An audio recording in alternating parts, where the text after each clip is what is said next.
இந்த அளவுக்கு நான் மெசேஜ் பண்ணுறதுக்கு ஒரு ட்ரைனிங் ஆகல. இருந்தாலும் கருத்தர் வந்து எனக்கு கொடுத்த வாய்ப்பை யூஸ் பண்ணக்கூடாதுன்னு நான் மெசேஜ் பண்ணுறேன். கருத்து ஜோம் பண்ணுவோம்.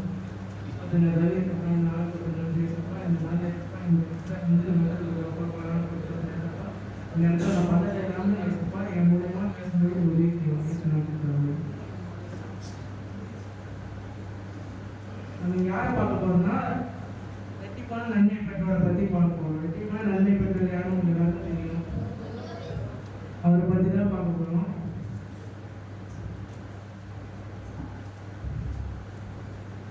யோபு 1:5 படிக்கணும். ஊர் தேசத்திலே யோபு என்னும் பெயர் கொண்ட ஒரு மனுஷன் இருந்தான்.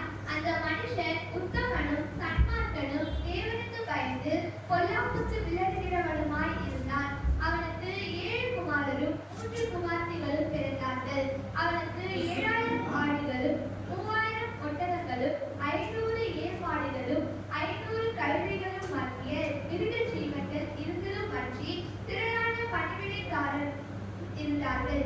அதனால் அந்த மனுஷன் கிழக்கத்தி புத்திரர் எல்லாரிலும் பெரியவனாய் இருந்தான். அவன் குமாரர் அவனவன் தத்தன் நாளிலே தத்தன் வீட்டிலே விருந்து செய்து தங்கள் 3 சகோதரிகளையும் தங்களோட போஜனம் பண்ணும்படி அழைப்பார்கள்.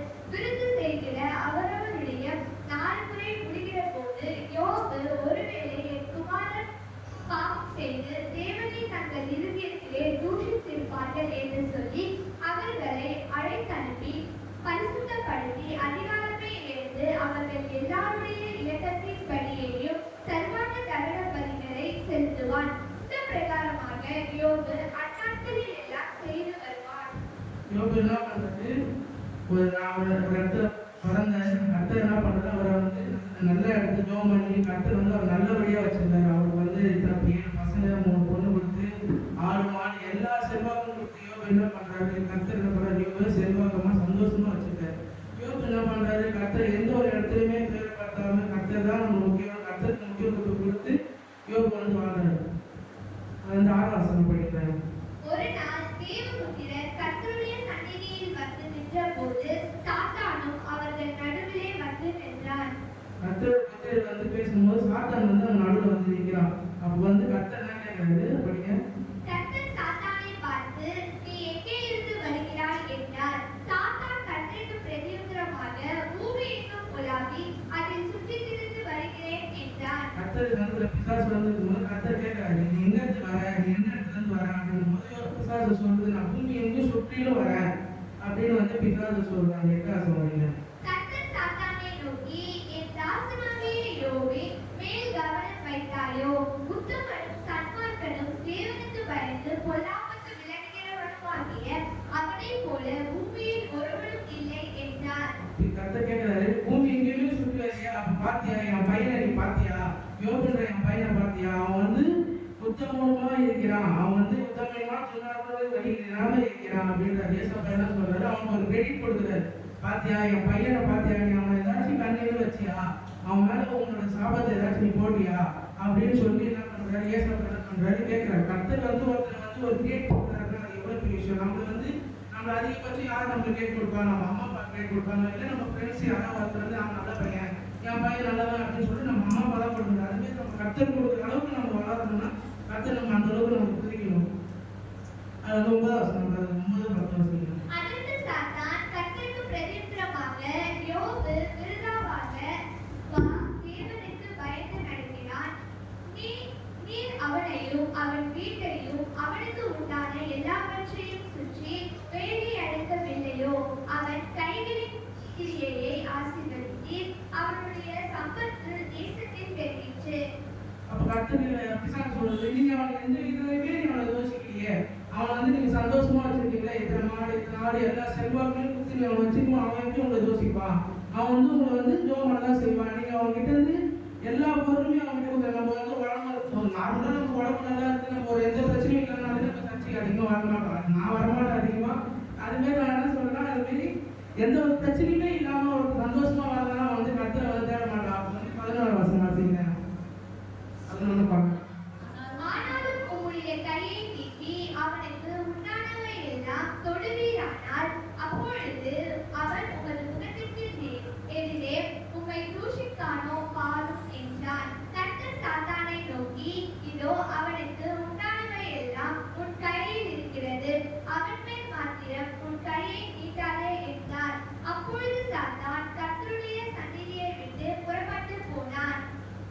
ரெண்டாவது என்ன சொன்னா, எல்லா விஷயத்துலையுமே கொடுத்துட்டீங்க, அப்போ எப்படி அவங்க விஷயமா? அப்போ கர்த்தர் நான் சொல்றேன், சரி நான் வந்து எல்லாம் கொடுத்ததுனால தான் நீ இவ்வளோ சொல்ற, சரி நீ அவனை என்ன பண்றியோ பண்ணு, அவளை சுற்றி. ஆனால் என் பையன் மேலே வந்து ஒரு கை மட்டும் படக்கூடாது. ஆனால் அவனை சுற்றி என்ன வேணா செய்யலாம், அவனோட ஆஸ்தி அந்தஸ்து எது வேணா உன்னோட பொறுப்பு, உன் கையில நான் கொடுத்துட்டேன், ஆனால் அவங்க மேலே மட்டும் உன் கையை வைக்காத அப்படின்னு சொல்லிட்டு என்ன பண்றாரு கர்த்தர் சொல்றாரு.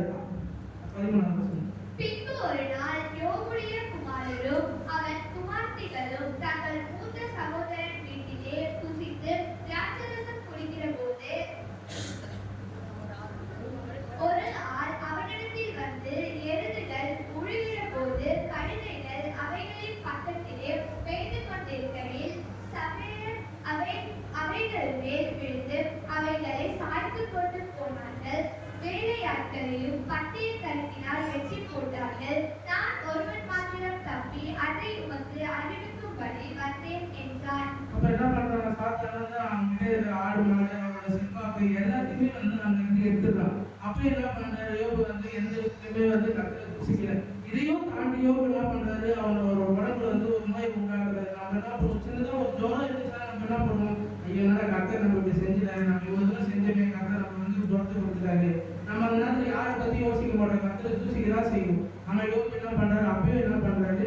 அவருக்கான நன்மையை வந்து அவர் பெறாரு. எப்படின்னு பாத்தீங்கன்னா 2ஆம் அதிகாரத்துல 9ஆம் வசனம் பாருங்க.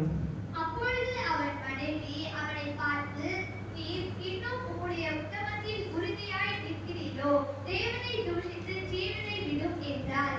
அப்ப என்ன சொல்றாங்க? நம்ம வீட்டுல வந்து நம்ம என்ன பண்ணுவோம்? சின்னதா வந்து ஏதோ உடம்பு சரியில்லை என்ன பண்ணுவாங்க? நம்ம அம்மா என்னடா இது உடம்பு சரியாமலே போயிட்டு கர்த்தர் இருக்காரு, என்ன இவ்வளவு தூரம் ஜோம் பண்ணி நம்ம உடம்பு சரியில்லாத போகுது அப்பப்போ அப்படின்னு சொல்லிட்டு நம்ம சொல்லுவோம். ஆனா அப்பயும் சொல்லிட்டு என்ன சொல்றாரு?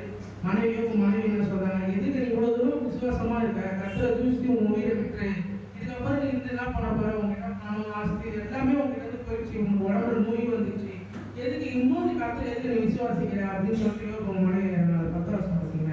அதற்கு அவன், நீ பைத்தியக்காரி, பேசுகிறது போல பேசுகிறாய். தேவன் கையிலே நன்மையை பெற்ற நாம் தீமையையும் பெற வேண்டாமோ என்றான். இவைகள் எல்லாவற்றிலும் யோபு தன் உதடுகளினால் பாவம் செய்யவில்லை. அப்போ யோபு என்ன சொல்றாரு?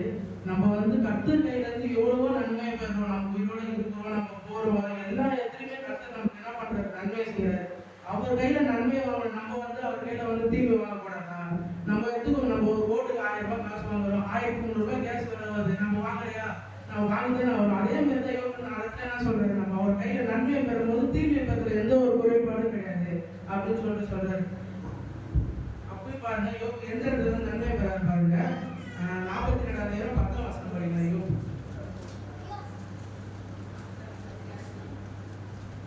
யோபு தன் சிநேகிதருக்காக வேண்டுதல் செய்தபோது கர்த்தர் அவன் சிறையிருப்பை மாற்றினார். யோபுக்கு முன்னிருந்த எல்லாவற்றை பார்க்கிலும் 2 தனியாய் கர்த்தர் அவனுக்கு கட்டளையிட்டார். என்ன பண்றாரு கர்த்தர் பாருங்க?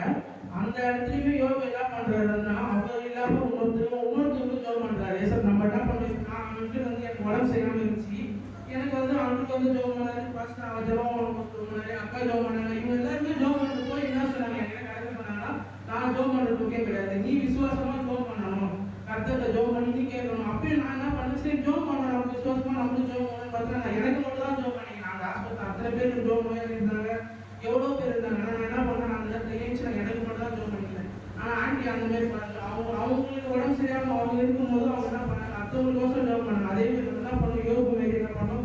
நம்மளுக்கு இடத்துல அந்த இடத்துல இல்லைனாலும் நம்ம அடுத்தவங்களுக்கோசம் ஜோம் பண்ண கர்த்தர் என்ன பண்றாங்க? அந்த இடத்துல யோபு பார்த்து பரவாயில்லமானே, நான் அவங்க கூட கஷ்டம் கொடுத்து இவ்வளோ இது பண்ணியும் நீ உணர்த்தி என்னை விசுவாசிக்கிற அப்படின்னு சொல்லிட்டு அதே கர்த்தர் என்ன பண்றாரு? அவர் 2 நன்மையை கொடுக்குறாரு.